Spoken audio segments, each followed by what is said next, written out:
everybody. It's comedian Jen Kober. Welcome to my podcast, Bitchin Over Biscuits, where we delve deep into a different genre of podcast every week with our surprise celebrity guests. I am joined by my producer, Mr. Mike Brignac. Good morning, Mike. Good morning.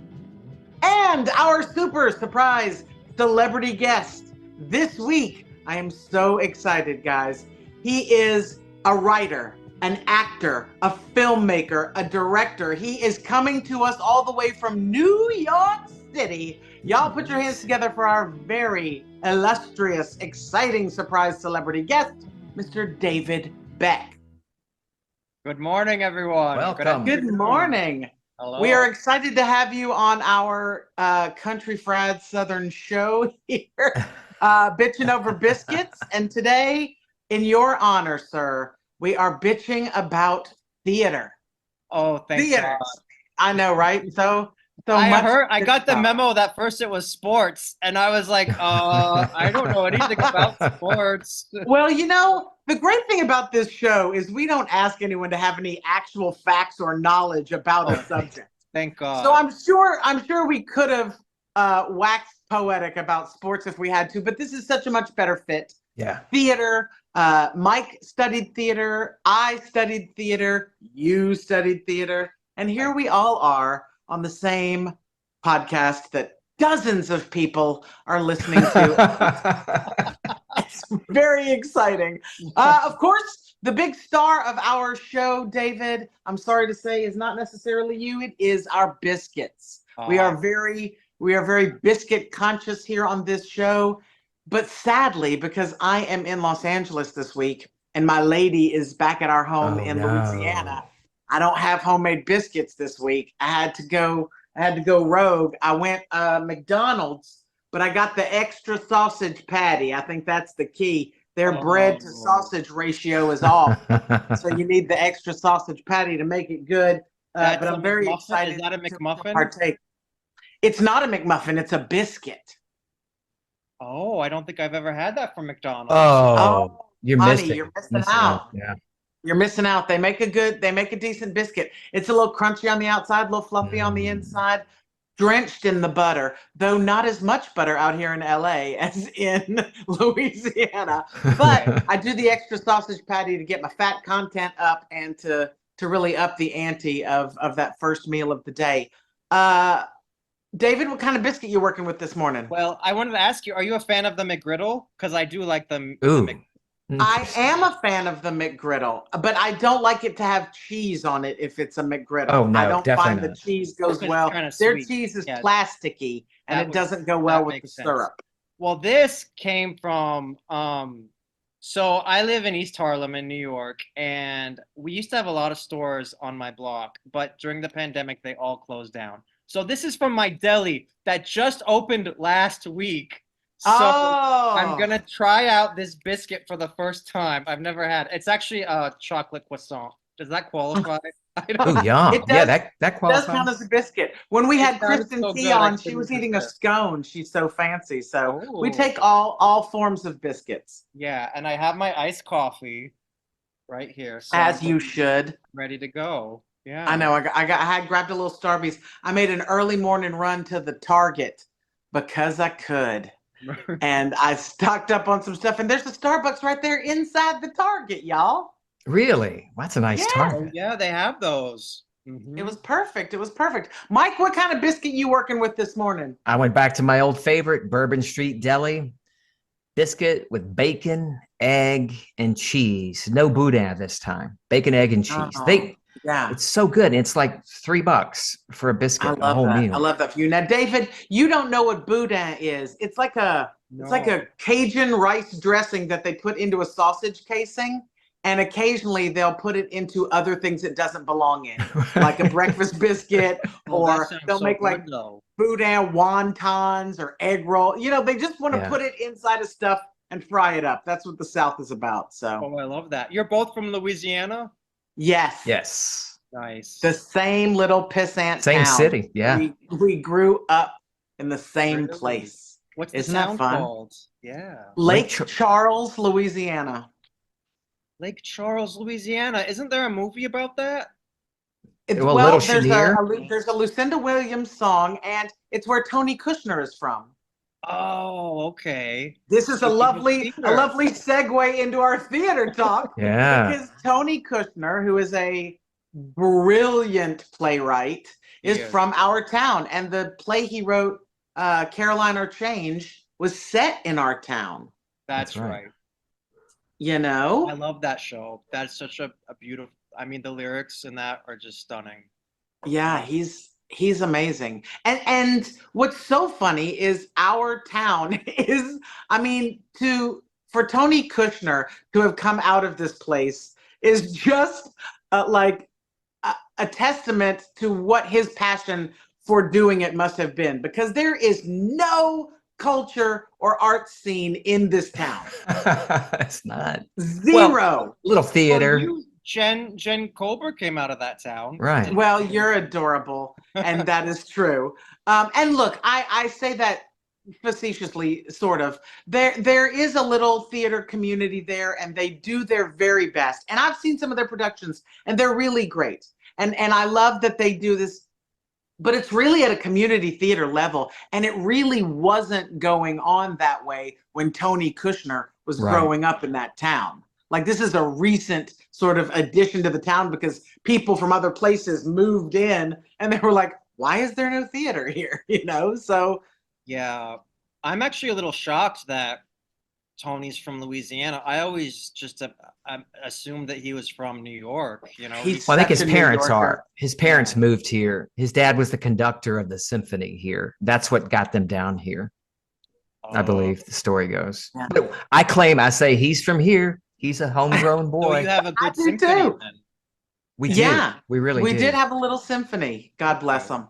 And because I am also Jewish, so my parents knew his parents from Temple, and we went and had Passover at his house one year, at his parents' house, and Tony was there, and I had no idea. I don't think he was anybody at the time. He was young. I was very young, so I was a kid, and but they had this son who came in, and I didn't know what it was about him, but I knew that I liked him, even though I could tell he did not like me. He's just he's not he didn't see he wasn't mean or anything, but you know how you can tell people that are kid people and people that are not. Mm-hmm. Yeah. Oh, you were a little kid. I was a little kid, yeah. Okay, yeah. And so I'm sure I was annoying him, but to me, he had come in from somewhere else, and I was enamored of him. And of course, you know, I didn't realize my affinity for gay men at the time, but that's clearly what was going on. But then because my first exposure to him was Angels in America, and I kept thinking, I was in college when Angels in America sort of became a thing, and you know, was written and was winning everything and all of this, and I didn't know the story of it. All I knew was someone wrote an 8-hour play. Right? And I was like, Yeah. dear God, for real? Right? And then I saw it, and I was like, oh, Yeah. you get it. And that is an understanding that I feel like I could have only gotten from theater. I agree. Angels in America changed my life. I was in grade school, I think, when it came out, and I remember I was doing a play, and in Ohio, I'm from Dayton, Ohio, and I was doing a community theater play, and our director had an audition for, I think they were going to do it in Chicago, and she was up for the Mary Louise Parker role that Marcia Gay Harden played it on Broadway. But she was up for the girl, you know, Right. the you know the Roxy? the one on the pills, yes. So and she was all excited, and she was telling us about this play and about, like, you know, gay people and AIDS, and this was like, you know, the suburbs conservative Ohio in the 90s, and she was talking to, like, you know, 11 and 12-year-olds, and so it was very, like, you know, eye-opening. And somehow I got a hold of a copy of the play, and I read it actually years before I saw it. And I did too. it changed my life because I just fell in love with it. I mean, he's such a beautiful writer, and those Oh, so characters. good. Yeah. So good. Yeah. Ugh. The power of theater. Oh, life changing. There's nothing like I it. Nothing like it. I was a counselor at, you'll know this, Mike. I was a counselor at Camp Weetah Winton. Aw, There the Girl Scouts or in my campfire. hometown. It was a Girl Scout camp. And of course, I was the counselor for the littlest girls, the like 3 to 7 year olds. And this was sleepaway camp. And we had a couple of like 4 or 5-year-old little girls at sleepaway camp. So it was a very sort of, right? I am a kid person. And so I was just all up in them, just trying to get them to, they don't want to, they're crying because they miss their mommies. They've never been away this long. They don't want to eat the food that we have for them. It was a kind of a nightmare, but I was wearing my pride rings because I had just come out the summer before, but you can't tell them that at the Girl Scouts. Right. That was one of the questions on the application is, are you a homosexual? Wow. No way. Swear to God. Are you a homosexual? So, yeah, and I marked no. And then I wore my pride rings all summer. And the little girls, they called them my rainbow rings. And they all wanted rainbow rings.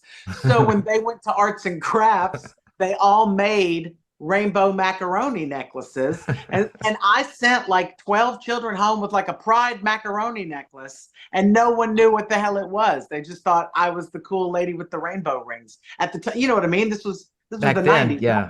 Yeah, it wasn't a thing. It wasn't a thing. So how old were you, may I ask, when you came out? I was 21. Okay. Though I had known for many, many years before. I knew you were before you I came didn't come out. out till I had a girlfriend that I wanted to bring home. And then I was like, That's oh, I really want to bring this girl home. And she was from Louisiana also. We grow them good and gay down south. And I wanted to bring her. I met her at theater school. That's where, and so I wanted to bring her home. And so I had to tell them, hey. Where did you go to theater school? I went to the theater school at DePaul in Chicago. Oh my God, I almost went there. Yeah. Oh, yeah. They have a great theater program. You know what's so fun? Do you know Amy Peets? No. Actress. She was on a show called Caroline in the City with Leah Thompson. Oh yeah, I remember that show. But right. So she was the best friend. Thursday nights. Yeah. I love you. She was the best friend. She played the best friend. And she went to the theater school at DePaul. And we were never there at the same time. The weekend that I went there to visit, the school was doing a production of Working. And she was in the production of Working. And when I saw her and I saw her performance, I was like, I got to go to this fucking school. Like, this is where I have to go. And then she graduated and I never saw her again. And then I was literally just at the Hollywood show, which is where actors from your favorite TV shows and movies and such go to sign autographs. And she had a booth there. And I went up to her and I was like, girl, you don't know me. But I went to the theater school at DePaul and you're the reason that I went there. And she was so kind and lovely about it. And she's gone back to teaching and sort of, reinvigorating her place in the theater community because that's what she knows. That's what we all know. Yeah.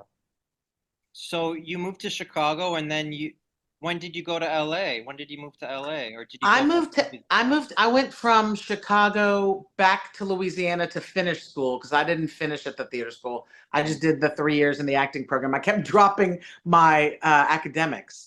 I didn't want to mess with them at all. So I had to go to like a real college for 2 years and just take academics. But I was very lucky that the theater program down there let me produce my own one-woman show. And so I got to tour and do a one-woman show on the university's dime, which was lovely.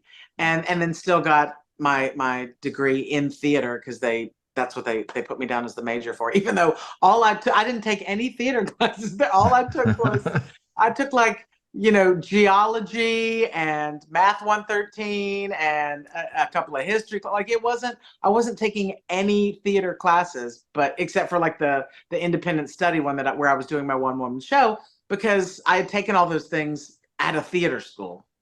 So yeah, I was very lucky. What do you find is the hardest thing about theater David? Like, what's the thing that there is to bitch about it?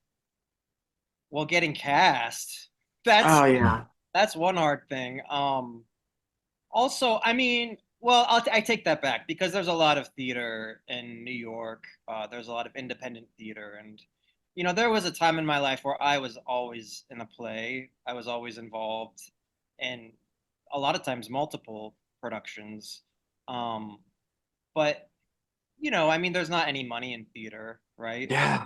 Um, unless you're on Broadway, I suppose. But the thing that I can bitch about, like Broadway, which I guess is the highest level of theater supposedly, is that it's so inaccessible to just a regular person. It's just so expensive, and I think they cater to a specific, you know, white, older, gay man. And, if it's not a Disney show, or Right. I guess I didn't realize Disney has their hands in everything. Like Oh, they're Well, everywhere. they're yeah, that everywhere. mouse is I didn't even taking know over. that. Yeah, it's Yeah. scary, but I mean, theater is a beautiful thing. Theater has saved my life so many times, and these little bitches are just minuscule compared Yeah. to what. I've always felt truly that my medium is TV. Like I'm always been a TV watcher. I think TV when I'm writing. I'm always writing TV shows. Like that's my sort of medium. But there, but even the TV that I'm thinking about writing has an audience. Like it's being filmed. It's being done for a camera. But there's an audience there reacting to it in my head when I think about it, and so it is very much like theater, and there You is mean, just oh, nothing like that live audience. There's nothing like yeah. having them there. You mean so like when you imagine TV, like you imagine doing stand up, like film stand up, or like a three camera. Film stand up or sitcoms that I'm working on or anything. Anytime I think of a show, like, oh God, this would make a great show. I have an idea for a show. I have a premise for a show. It's all being done in front of a live audience. Like In your head. that's what they used to say on TV when I was a kid. They would say filmed Right. in front of a live Filmed in studio front of a live audience. studio audience. They all were.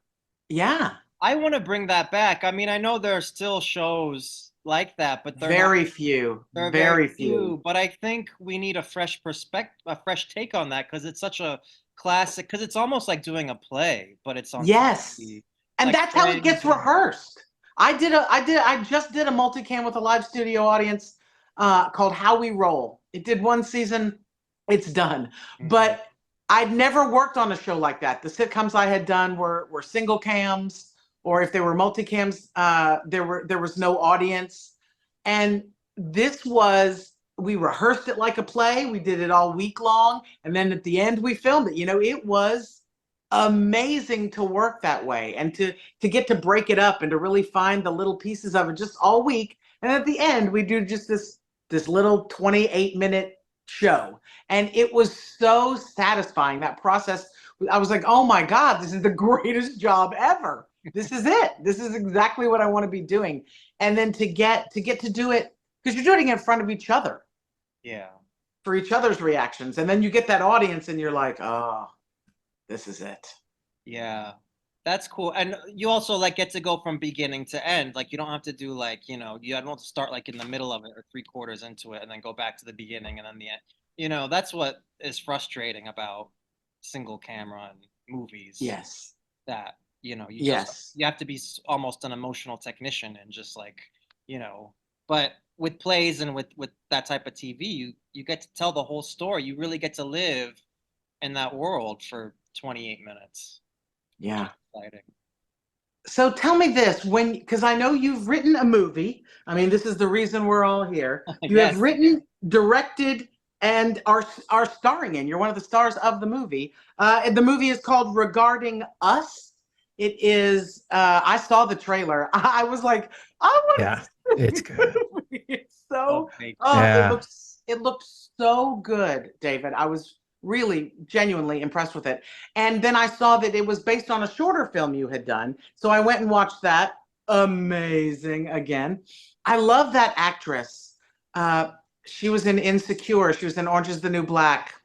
Catherine Curtin. Fantastic. God, I She's just love hilarious. She's her amazing. range. Is Yeah. she's so deadpan. Yes, and she plays a very a bully, I'll call her.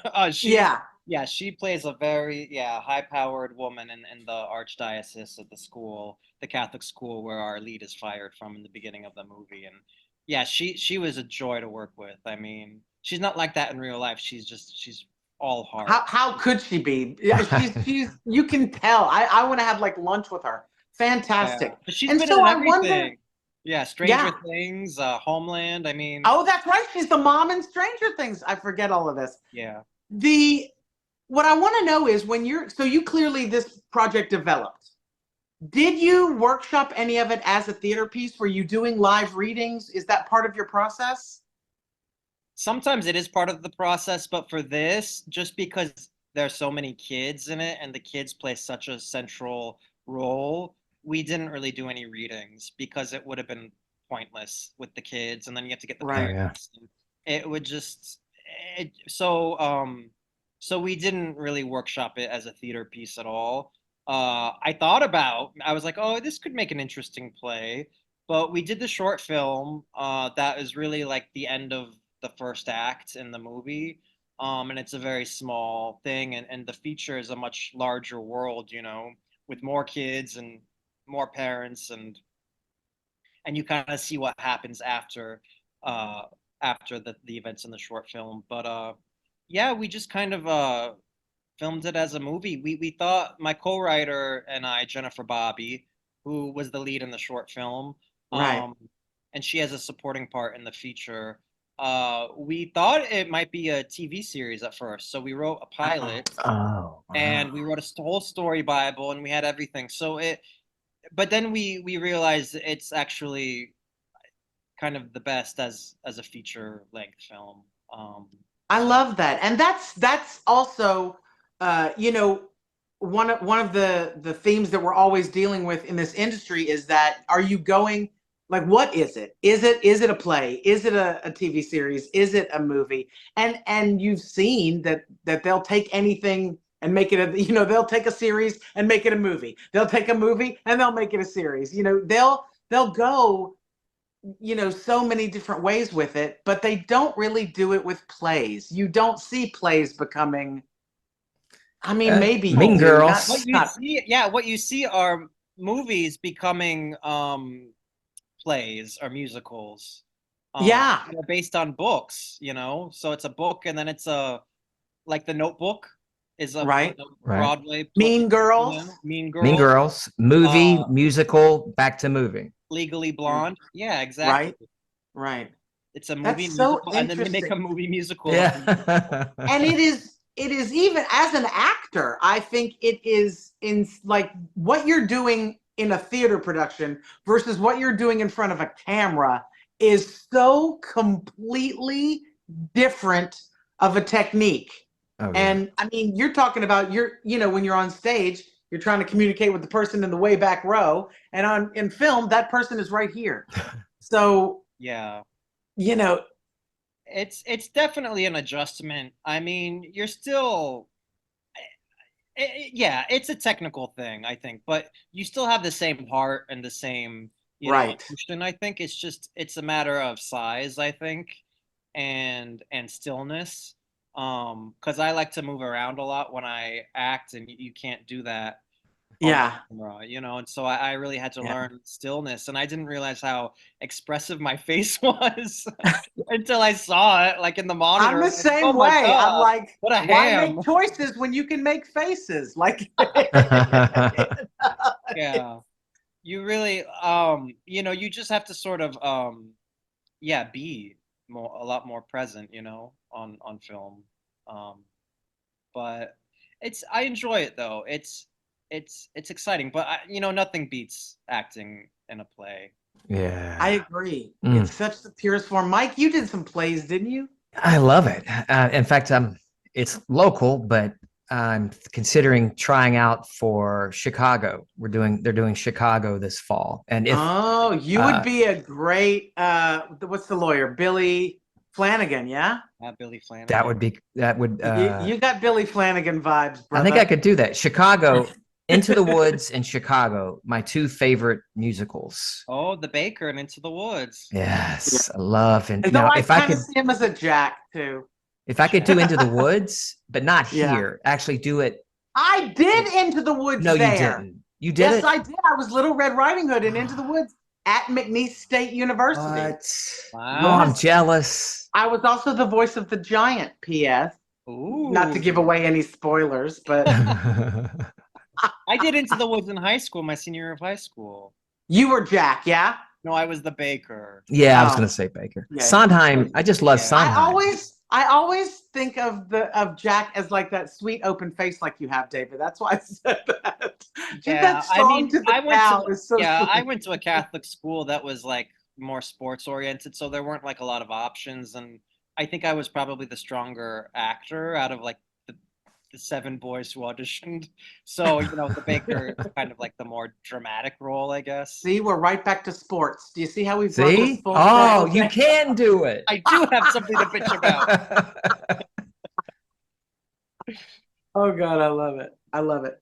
There are chances for folks to see your film regarding us. It is premiering at the Dances with Films Festival on June 27th at 7 p.m. at the Grauman's Chinese Theater here in Los Angeles. Are you coming out for the show? I am. I'm coming out on the 23rd.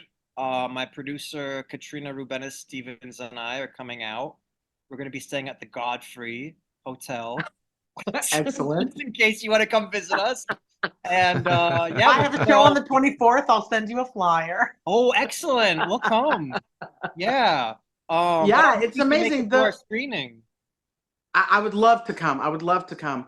The film is called Regarding Us. It is a beautiful story. You can see the trailer now online. It is the story of a trans female teacher who is fired from her job at a Catholic school and in a very dark place in her life and meets a young girl who has 2 dads. And they form a bond, and I don't even know what happens, and I'm like, I just know it's a beautiful story. Yeah, thank you. It is a beautiful story, and I mean, the thing that I think is really cool about this film is that there's so much heart and humor in it. There were some funny moments even in the trailer. I was just I think Jennifer Bobby's character is pretty funny. Jennifer Bobby's hilarious, yeah. And you got to look her up. She created this character called Aunt Barbara, which is just a hilarious Tupperware sales lady, and she's actually been on The Simpsons, and so she really brings a lot of. She's the comedic half of our writing team. Well, David, you and Jennifer Bobby were the co-writers of the film. You act in it. You're a producer. You directed the whole thing. You're a film director, dude. Can you just take a moment that you made a movie that you wrote and directed and you're in? That is so fantastic. And it's got a premiere in Los Angeles. I'm sure they're showing it. It's going to go everywhere, right? It's going to be able to be seen in a lot of places. I hope so. Yeah. And hopefully on a streaming device near you. Love this. So, I love this. You are such a lovely human, David. I can tell that you are my kind of people. And thank you for bitching with us about theater. We want to let everybody know Dances with Films Festival, June 27th at 7 p.m. at the Chinese Theater. You can follow David Beck on Instagram at David Beck NYC, and you can follow the movie at Regarding Us Movie. So if you want to check us all out on the Instagrams, the interwebs, take a deep dive into David Beck. The minute I saw your face, I was like, I know this kid. And then I went and looked up your stalk on the internet. Right. That's what we do. and I haven't seen a thing you're in, but I why would you? I just was like, you're there. There's something about you that is just familiar in that wonderful way, in that way that I want to hang on your every word. I mean, I don't know you, but I'm proud of you. Does that make sense? Oh, thank you so much. I am. Friend. This is so great. I mean, right back at you. This has been such a pleasure. And I wish you. I think you're going to be a great success, and Oh yeah. I can't wait to see you on TV for your Oh, TV thank you. show, whether it be a sitcom or comedy special on Netflix. It's going to be good. You're a sweetheart. You are a sweetheart. Well, David, the movie is regarding us. He will be here in Los Angeles, June 27th. Send him a message. Give him a follow on the Instagrams. That is a great way to freely support artists, is by giving them a follow. Those numbers mean something to somebody, and it helps everybody out. The movie is regarding us, and we wish you all the success with it, David. Join us next week when we have another surprise celebrity guest. We will be delving into a brand new topic. I think we're going to tackle sports next. I think, David, I think we have a lesbian lined up for that show. So. Oh, thank God. We're going to make sure that the sports get the coverage that they deserve. Thank you so much for bitching about theater with us today. You can find us on the internet at the BOB Podcast, or on the interwebs at thebobpod.com.